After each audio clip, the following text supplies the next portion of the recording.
नमस्कार, आरती कुकिंग रेसिपीमध्ये आपलं स्वागत आहे। आज आपण आपल्या महाराष्ट्रात प्रसिद्ध अशी भाकरवडी बनवणार आहोत।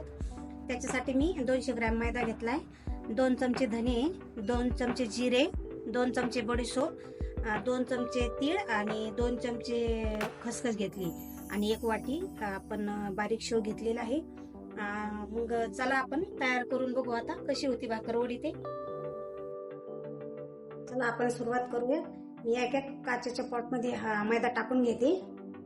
मी मैदा असा स्वच्छ चाळून घेतलाय छान। आता आपण याच्यात मोहनासाठी 2-3 चमचे तेल टाकणार आहे।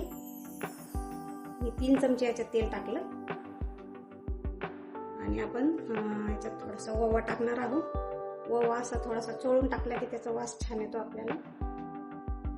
मी याच्यात 2 चमचे डाळीचे पीठ टाकते, म्हणजे डाळीच्या पिठामुळे आपल्याला भाकरवडीला एकदम छान चव येते।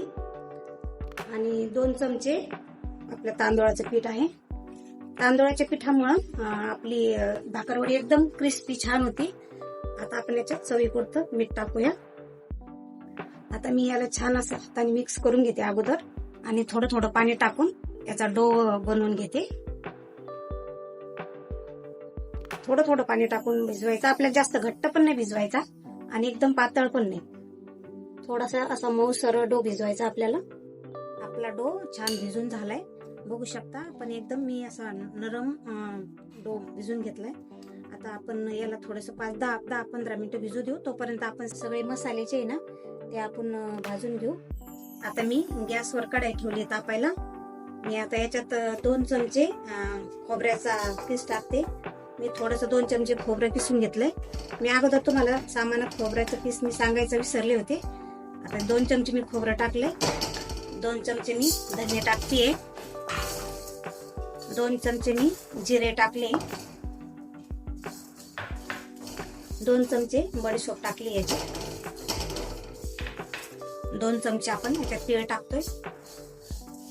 मी सगळं सामान सम प्रमाणात घेतलेलं आहे, सगळे मी 2-2 चमचेच घेतले।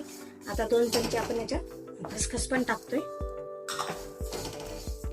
मी थोडस हे अगदी थोडस हलकस भाजून घ्यायचं, आपल्याला जास्त लाल नाही करायचं। मी याच्यात 3-4 लाल मिरच्या पण टाकते आणि 4-5 लसण पाकळ्या टाकते। आपला मसाला छान लालसर भाजून झालाय। आता मी याला एका डिश मध्ये काढून घेते आणि थंड करून घेते। आपला मसाला थंड झालाय। आता आपण याला मिक्सर मध्ये वाटून घेऊया। मी याला मिक्सरच्या भांड्यात टाकून घेते। याच्यात आपण जे आपण 1 वाटीभर शेव घेतली होती ती अर्धी वाटी शेव टाकायची ह्या मसाल्यात बारीक करायला। मी आता याच्यात थोडस चवीपुरतं मीठ टाकते मसाल्यात आणि थोडस लाल तिखट पण टाकते। आपण लाल मिरच्या घातल्या होत्या पण थोडस आपण तिखट पण टाकतोय, म्हणजे आपली भाकरवडी एकदम चविष्ट आणि तिखट मिठाने एकदम छान होईल। आपला मसाला मी मिक्सर मधून वाटून घेतलाय, बघू शकता। मी जास्त जाड पण केला नाही आणि एकदम बारीक पण नाही, थोडासा असा रवाळ ठेवलाय। आता ह्या मसाल्यात आपण थोडीशी ही बारीक जी शेव आपण ठेवली होती तिला अशा हाताने चुरून घेऊ आणि याच्यात टाकून घेऊ। अशी बारीक चुरून टाकते मी आणि थोडस मिक्स करू असं छान। आणि आता आपला डो पण छान भिजलाय। आता आपण भाकरवडी करायला घेऊ। आपला डो पण बघा मस्त छान भिजलाय। आता आपण भाकरवडी करायला घेऊया। मी एक पोळी, छोटी पोळी जशी असते का तेवढा आपण मी उंडा घेतला याचा आणि आता याला थोडस हाताने असं छान नरम करून मी याला छान पातळ पोळी लाटून घेते। आता आपली हा भाकरवडी झाली तयार। आता मी याला कट करून घेते। अशी छोटी छोटी छान पीस करून घ्यायचे याचे, बघू शकता आपण। असं एक पीस घेऊन याचे थोडेसे असे तोंड आपल्याला असे हलक्या हाताने तोंड थोडंसं दाबून घ्यायचं, म्हणजे ते तळताना त्याच्यातला मसाला आपला बाहेर येणार नाही। हे बघू शकता मी थोडंसं अगदी हलक्या हाताने, म्हणजे त्याच्यातला मसाला बाहेर येऊ नये म्हणून हलक्या हाताने दाब देते थोडंसं। आपल्या सगळ्या भाकरवड्या तयार झाल्यात। आता बघू शकता एकदम मस्त झाल्यात। आता आपण याला तळून घेऊया। मी गॅसवर कढई ठेवून त्याच्यात तेल टाकून गरम करायला ठेवते।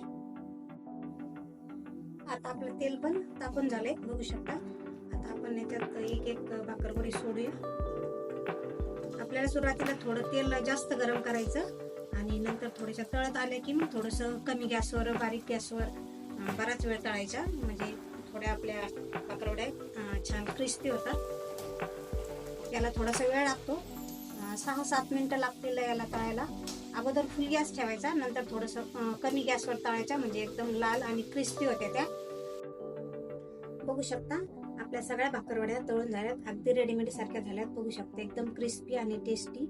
याच्यात आपण चिंचेचा आंबट गोड कोळ आपण याला लावलेला आहे, आणि धने, जिरे, बडीशोप याची पावडर आपण याच्यात करून टाकल्यामुळे याचा इतका सुंदर वास येतोय खाताना. तर एकदा नक्की ट्राय करून बघा. आपली रेसिपी खाण्यासाठी पूर्णपणे तयार आहे. खूप टेस्टी आणि सोपी रेसिपी ही एकदा नक्की ट्राय करून बघा. व्हिडिओ आवडल्यास सबस्क्राईब करा, लाईक करा, शेअर करा. भेटूया अशाच पुढच्या नवीन रेसिपीमध्ये. धन्यवाद.